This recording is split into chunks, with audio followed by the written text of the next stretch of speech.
wọ́n sọ fún yín pé nínú relationship ló ti l'option, nínú marriage ó l'option. Nǹkan tó lè dáríjì yàn nínú relationship tó bá nínú marriage o gbọ́dọ̀ lè forgive ẹni yẹn. Bẹ́ẹ̀ ni mo sọ fún yín, nínú marriage o gbọ́dọ̀ lè forgive ẹni yẹn. Kí ló tó pé a máa like láti dá lérú náà? Ṣé rí lady celebrity Mọ̀mọ́ Ìjẹ̀bú yìí? Báyọ̀ pé time ìgbà kan tó wà tọkọ ẹ̀ jà, mo sọ̀rọ̀ lórí ìkọ̀kọ̀ tó sọ pé òun ń jáde fọ́kọ òun ṣe wá kan, mo sọ̀rọ̀ lórí ẹ̀. Bó ṣe rí lọ́kàn mi pé ẹ̀yin tẹ́ máa lọ ń bọ́kọ yín ṣóògùn, tẹ́ máa lọ ń dobìnrin mílẹ̀, because nǹkan tó sọ ni èmi gbọ́ tèmi dẹ̀ fi sọ̀rọ̀ lé lórí. Wọ́n wá parí ìjà wọn bí mo ṣe rí. Wọ́n sọ pé àwọn cast cruise ni. Yes, mo like bó ṣe parí ìjà wọn. Ó ṣóògùn fọ́kọ ẹ̀, ó dìde fọ́kọ ẹ̀, ó ṣe gbáko fọ́kọ ẹ̀. Ọkọ ẹ̀ nìyàn kì í ṣàlè ẹ̀. Kò dẹ̀ ń ṣe boyfriend and girlfriend.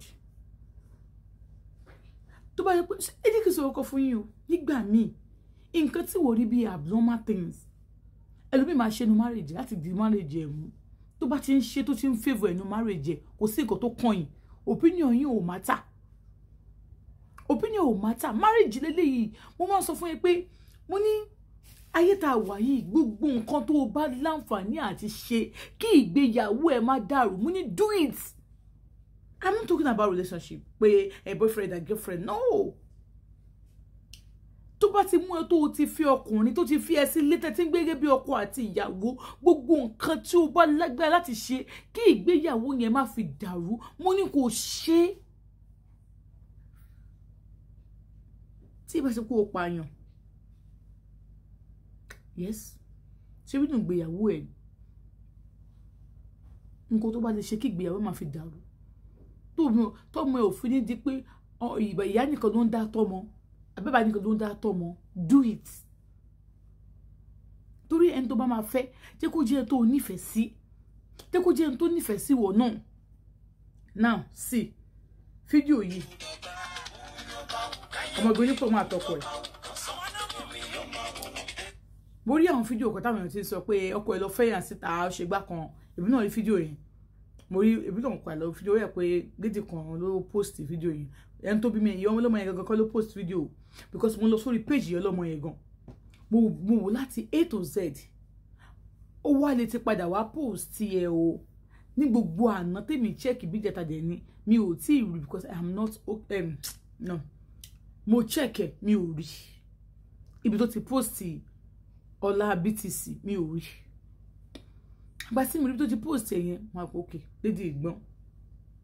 Ẹni tó post yẹn kì í ṣe, ó lè jẹ́ pé ọ̀rẹ́ ìyàwó, ó lè jẹ́ ọ̀rẹ́ lédì tó bímọ ni o ló post o lágbára lórí ọ̀rẹ́ ẹ̀. So ó lè jẹ́ bí ẹbí ẹ̀ ni, ìyẹn kọ́ ni, ìyẹn kò bẹ̀ kọ́ là ń lọ. Ọmọ ogun dípò mo wá tó wá post ọkọ ẹ̀. Ó kọ àwọn oríṣiríṣi my husband my kìíní kan. Kí lẹ fẹ́ kó ṣe? Ṣé fẹ́ kó lé ọkọ ẹ̀ dànù torí pé ọkọ ẹ̀ ti fẹ́ ìyàwó mi, àbọ̀kọ ẹ̀ ti fẹ́ nìkan lórí síta ó bímọ fún ta. Nígbà tí wọ́n jà, wọ́n bọ́ síta. Wọ́n lóun kọ́ ni first wife ọkọ ẹ̀. Yes, accepted. Àmọ́ òun ló fi ọkọ, táyé ọkọ dà, àbí accepted. Náà mo wo comment section yẹn. Wọ́n wo àwọn orí ìyàwó kékeré ti bímọ, all this orike all this orike for man we just born outside care. Tọkùnrin bímọ síta kí nìyẹn mi? Ṣé kó lè kó nlé torí pé kò ti bímọ síta? Ó lọ ṣì ẹni tí ìyá ọkọ ń jẹ. Imagine, should make sense. Ṣé you obìnrin ṣe need obìnrin ló sọ gbélé yo my gender and accepting back a cheating husband. May God strengthen you. If your husband cheats, does that mean you should send him away? I have told you, need a relationship or no option. Tell about it for instantly. So ọjọ́ tó bá ti accept ẹ, pẹ̀lú bad side ẹ ni wàá accept ẹ o. Mo ṣe máa sọ pé wo kó tó fẹ́ o. Ṣé ṣe pé lórí burúkú ló fẹ́ lọ gbòrò ká lọ́wọ́ lórí burúkú. Ìyẹn mi ilé ìdárúkọ èèyàn kò sí ẹ̀ṣọ́. After all this èpè, ìdí ọ̀gẹ̀dẹ̀, ẹ̀sìn àgídìgbò àti ẹlẹ́yà orí TikTok. Yes, someone can fight. Tí ọkọ òsìyàwó àbí boyfriend and girlfriend tó bá jà, kò sí wọ́n lè sọ síra wọn. Ẹ̀yin tó wá sọ fún take gbé sórí, ẹ̀yin náà ní problem yẹn.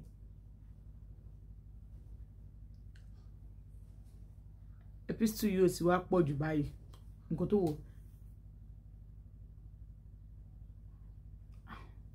ẹ wo oríṣiríṣi I can't even àwọn kan tó pé mi tẹ̀lé fẹ́ ni mi máa sọ.